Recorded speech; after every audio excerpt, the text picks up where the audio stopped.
In the name of Allah, the most gracious, the most merciful. Assalamu alaikum everyone. Welcome to my channel Learning with Anila Kadri. I hope you all are doing well. Today's video is about two paragraphs, last two paragraphs. Paragraph number 9 and 10 of chapter number 9, All is Not Lost. In today's video, we will hopefully wind up translation of chapter number 9. So let's start. I stood still. मैं बेहिस्सो हरकत खड़ी रही. Stood still. Still का मतलब होता है बेहिस्सो हरकत, गुमसुम. I stood still. मैं गुमसुम खड़ी थी. Until यहाँ तक के her family उसका खानदान came around eighth gate आ गया. With big smiles बड़ी बड़ी मुस्कुराहटों के साथ. Big smiles बड़ी बड़ी मुस्कुराहटें. On their faces अपने चेहरों पर. I stood still until her family came around with big smiles on their faces. मैं गुमसुम खड़ी थी यहाँ तक कि उसका खानदान अपने चेहरों पर बड़ी बड़ी मुस्कुराहटें लिए इर्द गिर्द आ गया. One more time. मैं गुमसुम खड़ी थी यहाँ तक कि उसका खानदान अपने चेहरों पर बड़ी बड़ी मुस्कुराहटों के साथ इर्द गिर्द आ गया. अच्छा, हमने पढ़ा ना लास्ट पैराग्राफ में कि जो पेशेंट है वो कह रही है क्या तुम अपनी मरीज़ा को ढूंढ रही हो and gave her a big hug this and that. ये सब बातें हम लोगों ने पढ़ लिया लास्ट पैराग्राफ में. तो वो कह रही है मैं परेशान थी, ये फीमेल कौन है, मुझसे क्या कह रही है. यहाँ तक कि अभी मैं परेशान थी, मैं गुमसुम खड़ी थी और उसकी फैमिली सब लोग मेरे इर्द गिर्द आ गए. तो तब मुझे पता चला कि ये हीरा की फैमिली है. ओके. थैंक्स टू अल्लाह, खुदा का शुक्र है.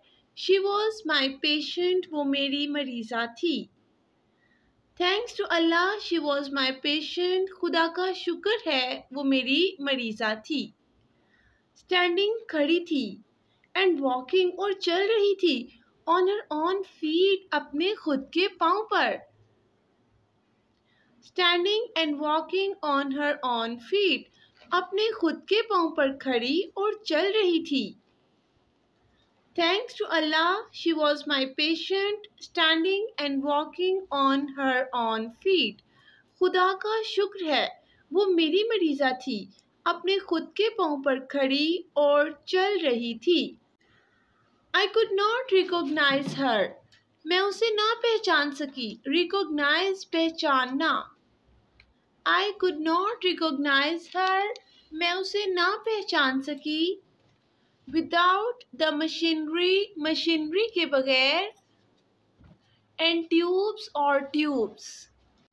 ट्यूब्स के लिए आप उर्दू में ट्यूब्स का वर्ड भी यूज़ कर सकते हैं. नलकियों का वर्ड भी अक्सर जगहों पे यूज़ किया जाता है या नालियों का वर्ड भी यूज़ किया जाता है.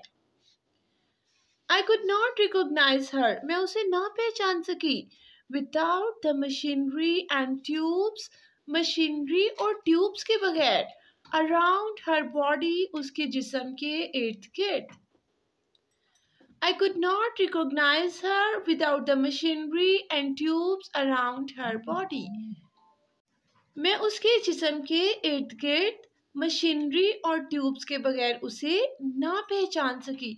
देखिए स्टूडेंट्स, आपने पढ़ा जैसे ही वो 3 मंथ्स पहले जब कराची गई थी तो उस वक्त हीरा की कंडीशन इतनी सीवियर किस्म की थी कि वो सिर्फ मशीनरी की बेस पे ही चल रही थी. राइट, उसको बहुत सी ट्यूब्स लगी हुई थी, मशीनरी लगी हुई थी.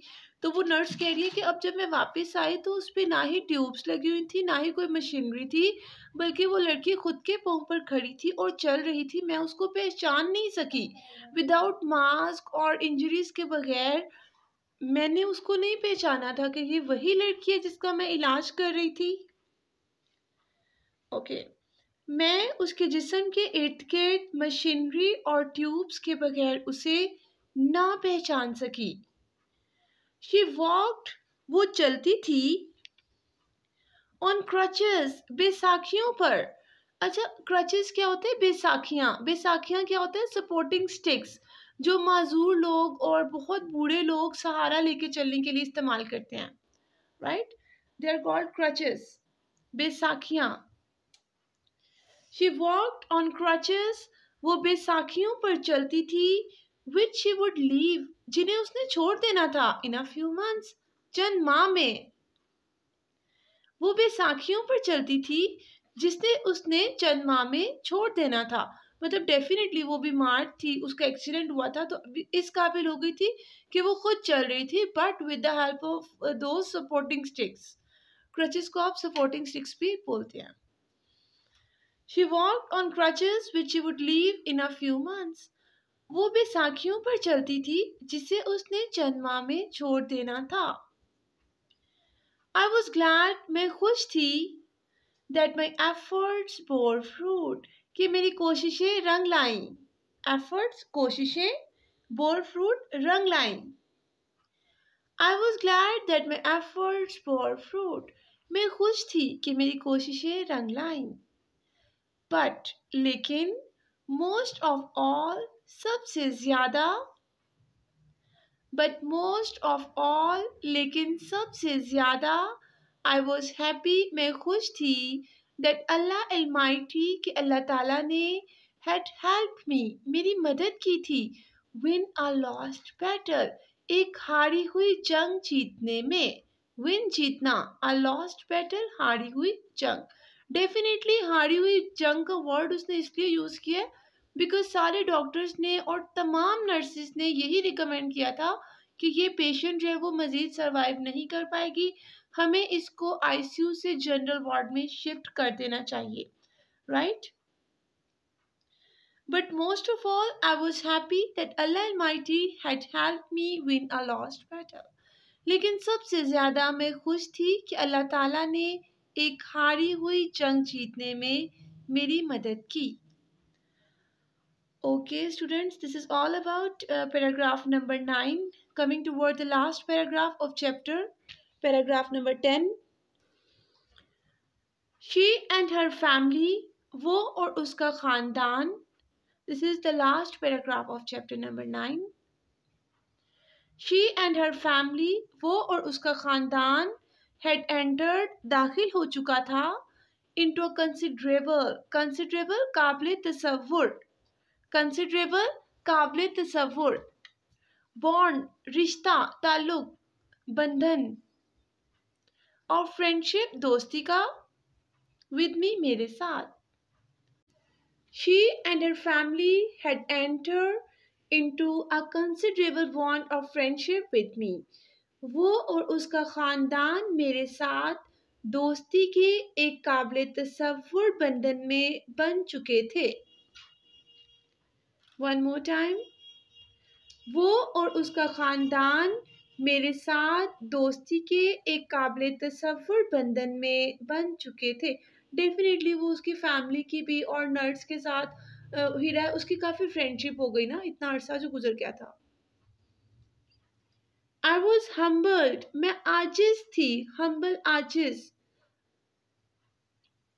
Bye their sense of gratitude, इसको अंडरलाइन कीजिए, ये फ्रेज है सेंस ऑफ ग्रैटिट्यूड, इसका मतलब होता है एहसास तशक्कुर। अच्छा, एहसास तशक्कुर का मतलब क्या होता है? शुक्रगुजारी का एहसास, राइट। टुवर्ड्स मी, मेरी तरफ, मेरे लिए। I was humbled bye their sense of gratitude towards me, मेरे लिए उनके एहसास तशक्कुर ने मुझे आजिज बना दिया, मेरे लिए उनके एहसास तशक्कुर ने मुझे आजिज बना दिया। या आप यूँ भी कह सकते हैं कि मेरे लिए उनके एहसास तशक्कुर से मैं आजिज़ी महसूस करने लगी या इनकिसारी महसूस करने लगी। ये तमाम वर्ड्स आ सकते हैं। इनकिसारी का वर्ड भी आप यूज़ कर सकते हैं, आप आजिज़ी का वर्ड भी यूज़ कर सकते हैं, right. I felt, no, one more time, last line.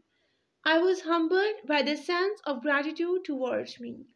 मेरे लिए उनके एहसास तशक्कुर की वजह से मैं आजिज़ी महसूस करने लगी। I felt, मैंने महसूस किया, a sense, एक एहसास, of renewed, नई, strength, ताकत, in me, अपने अंदर। I felt a sense of renewed strength in me. मैंने अपने अंदर एक नई ताकत का एहसास महसूस किया. मैंने अपने अंदर एक नई ताकत का एहसास महसूस किया. Where there is a will, there is a way. ये बहुत फेमस कोट है class.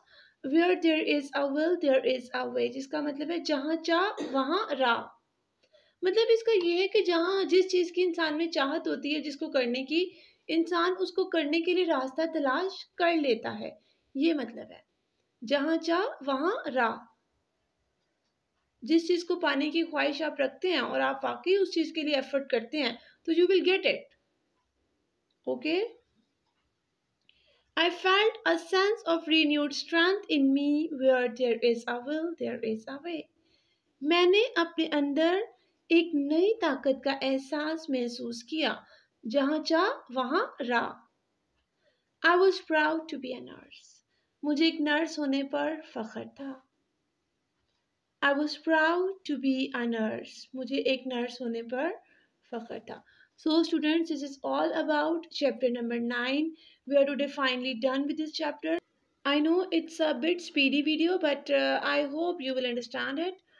But still, if you have any question, you can ask me in comment section or you can email me.